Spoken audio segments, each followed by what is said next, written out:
नमस्कार।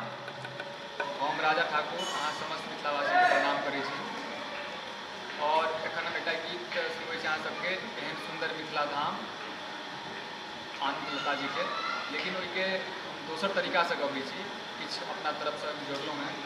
आशा करै छी कि अहाँ सबके पसंद जरूर आओ। तो समय लागत किछु, लेकिन पूरा सुनै के कोशिश करबै। आओ सुनल जाओ।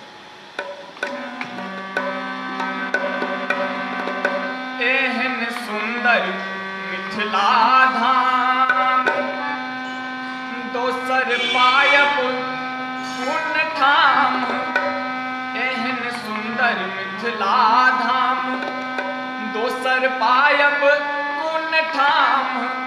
दोसर पायब पुन ठाम।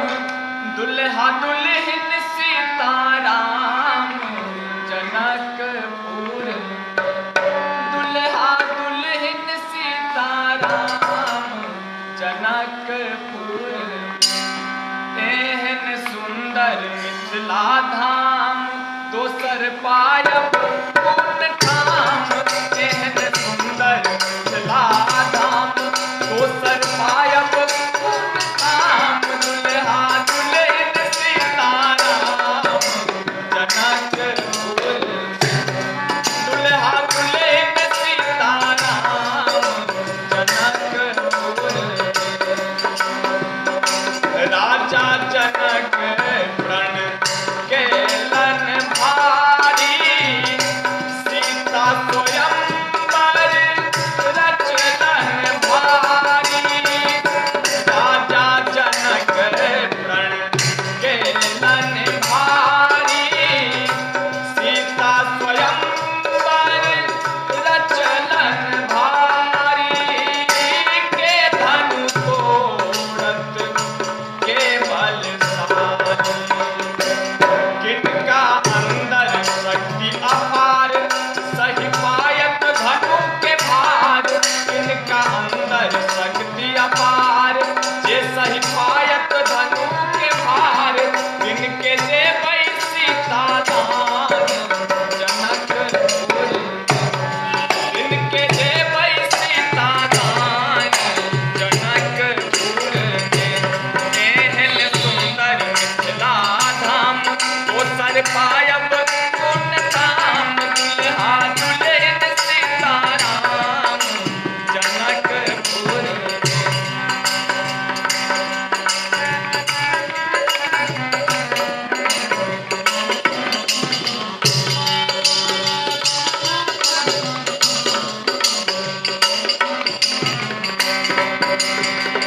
देश विदेशक भूप सब आयल।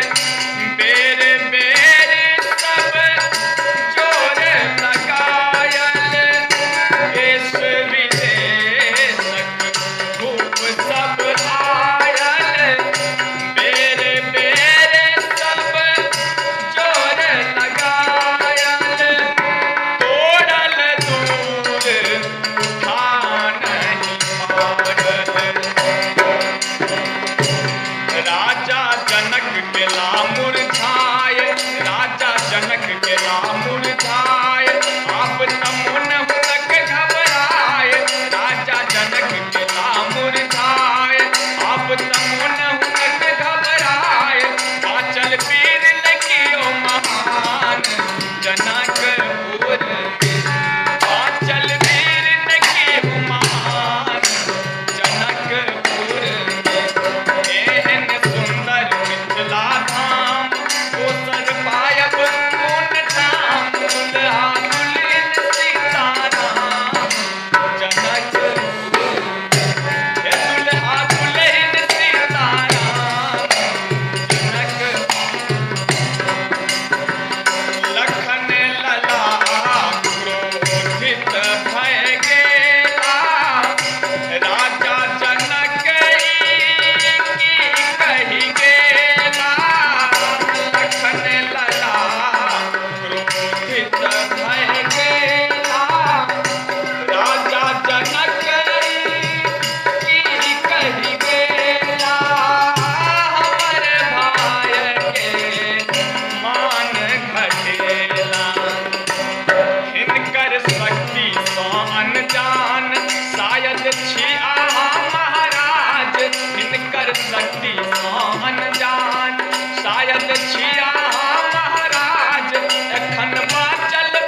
चढ़ा शिव शंकर की महिमा केला नहीं कनियो अभिमान, कैला नहीं कनियो अभिमान, कैला पुनः गुरु के प्रणाम, कैला पुनः गुरु के प्रणाम। जगमग जगमग मिथिला धाम जनकपुर, जगमग भगल मिथिला धाम जनकपुर में। एहन सुंदर मिथिला धाम उतर पारब पूर्ण काम, दुल्हा दुल्हन सीताराम जनकपुर।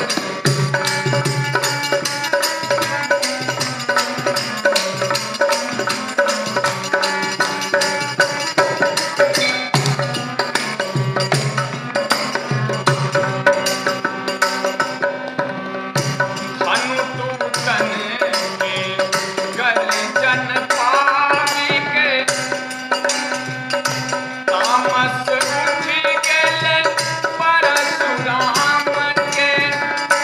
धनु टूटन के गर्जन पाके, तामस उठ गेले परशुराम के। चली देला